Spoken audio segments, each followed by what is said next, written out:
আসসালামু আলাইকুম। শীতে পিঠাপুলির আয়োজনে আপনাদের জন্য আমার আজকের আয়োজন রঙ্গিলা পাটিসাপটা। শীতের দিনে খেজুরের গুড় নারকেল দিয়ে এভাবে পিঠাটা কিন্তু অনেক মজার। আর পাটিসাপটা পিঠার তো বিশেষ করে আর কিছু বলারই নেই। এই পিঠার জন্য আমি নিয়েছি এখানে 1 কাপ পরিমাণ শুকনা চালের গুঁড়া নিয়েছি, 1 কাপ পরিমাণ ময়দা আর হাফ কাপ পরিমাণ সুজি, স্বাদমতো লবণ, আর এখানে আমি একটু লাল চিনি দিয়ে দিলাম 2 টেবিল চামচ পরিমাণ।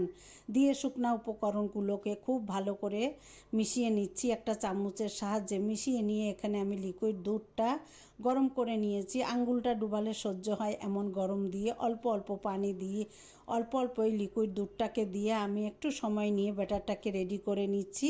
একবারে পানিটা দেওয়া যাবে না, তাহলে কিন্তু বেশি হয়ে যেতে পারে। অল্প পানি নিয়ে একটু ধৈর্য নিয়ে মাখাতে হবে। আর এই ব্যাটারটা মাখালের ঘনত্বটা কিন্তু আপনারা নিজেরাই বুঝতে পারবেন। এ পর্যায়ে আমার পিঠার ব্যাটারটা কিন্তু পুরোপুরি রেডি হয়ে এসেছে।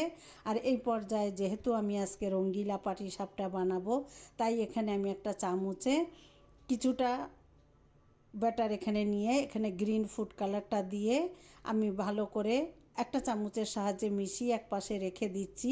এই একইভাবে আমি green food colour, red food colour আর অরেঞ্জ ফুড কালার জাফরান দিয়ে সুন্দরভাবে মিশিয়ে এক সাইডে রেখে দিলাম। আর লাল কালারটা আমার অনেক বেশি পছন্দের, তাই এইটা কিন্তু একটু বেশি করেই আমি দিয়েছি। যেহেতু এটা ফুড কালার খাওয়া যাবে, এটা সমস্যা হবে না। দেখতে যে কতটা সুন্দর, মাশাআল্লাহ! এটা যখন আমি বানাচ্ছি তখনই কিন্তু দেখে আমার প্রাণটা জুড়িয়ে গিয়েছে। আর এটা খাওয়ার পরেই কিন্তু আমি আপনাদের ভয়েস ওভার দিচ্ছি।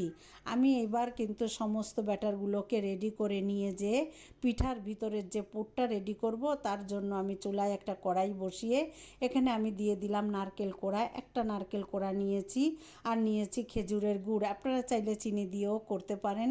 যেহেতু শীতের দিন খেজুরের গুড় দিয়েই কিন্তু পিঠাটা অনেক বেশি সুস্বাদু হয়।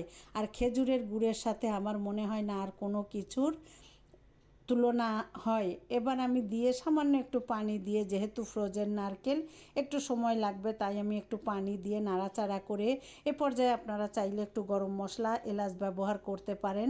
আমার কাছে খেজুরের গুড়ের ফ্লেভারটাই বেশি ভালো লাগে, তাই এখানে আমি অন্য কিছু আর অ্যাড করলাম না। 1 চামচ পরিমাণ ঘি দিয়ে একটু ছড়িয়ে দিয়ে কিন্তু আমি যখন শিরাটা একটু ঘন হয়ে আসলো, এই পর্যায়ে কিন্তু আমার নারকেল গুড়ের পুরটা পুরোপুরি রেডি হয়ে এসেছে। এই পর্যায়ে চুলাটা অফ করে দিয়ে আমি ঠান্ডা করতে রেখে দিলাম। এবার চুলা একটা পাত্র বসিয়ে মিডিয়াম আঁচে একটু গরম করে নিয়ে আমি একটু ঘি ব্রাশ করে নিয়ে এবার হাতের সাহায্যে ছিটিয়ে কিন্তু green food colour, red food colour, orange food colour, 3টা কালারই আমি এখানে দিয়ে দিলাম।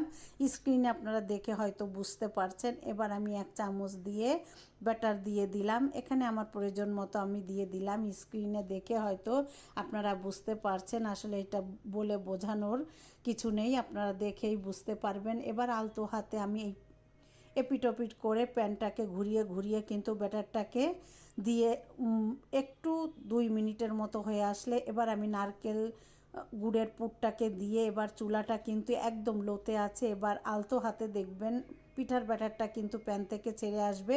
আর এই পর্যায়ে কিন্তু আমি ভাজ করে নিলাম। মাশাআল্লাহ, দেখতে পাচ্ছেন আমার পিঠাটা কতটা সুন্দর, লোভনীয় হয়েছে। আর এইভাবে শীতের দিনে আপনার আপনজন বা প্রিয় মানুষকে কিন্তু এভাবে বানিয়ে পরিবেশন করতে পারেন। যেহেতু রঙ্গিলা পাটিসাপটা বিয়ে শাদিতেও কিন্তু অনেক সুন্দর যায় এই পিঠাটা, খেতে যে অসম্ভব মজার ছিল।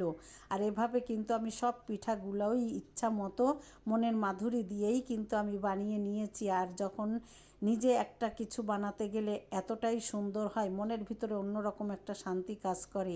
একইভাবে কিন্তু আমি সমস্ত পিঠাগুলোই এভাবে পুর দিয়ে ভাজ করে নিয়ে আমি পিঠাগুলো বানিয়ে নিয়েছি। আর প্রত্যেকটা পিঠা বানানোর আগে কিন্তু প্যানটাকে খুব ভালো করে মুছে নিতে হবে। এবার আমি আপনাদের একটু দেখিয়ে দিচ্ছি পরিবেশন করে।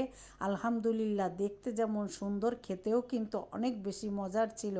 আপনারা পুরো ভিডিওটা দেখে কমেন্টে জানাবেন আমার পিঠাটা কেমন হলো। আর আপনারাও আপনার আপন মানুষের জন্য এভাবে রঙ্গিলা পাটিসাপটা বানিয়ে পরিবেশন করতে পারেন। তা আপনারা অনেক বেশি ভালো থাকবেন আর আপনার এই বোনের জন্য দোয়া করবেন। শীতে পিঠাপুলির আয়োজনে আপনাদের জন্য আজকে রঙ্গিলা পাটিসাপটা পরিবেশন করলাম। কেমন হলো পুরো ভিডিও দেখে কমেন্টে জানাবেন। সবাই অনেক বেশি ভালো থাকবেন। আসসালামু আলাইকুম।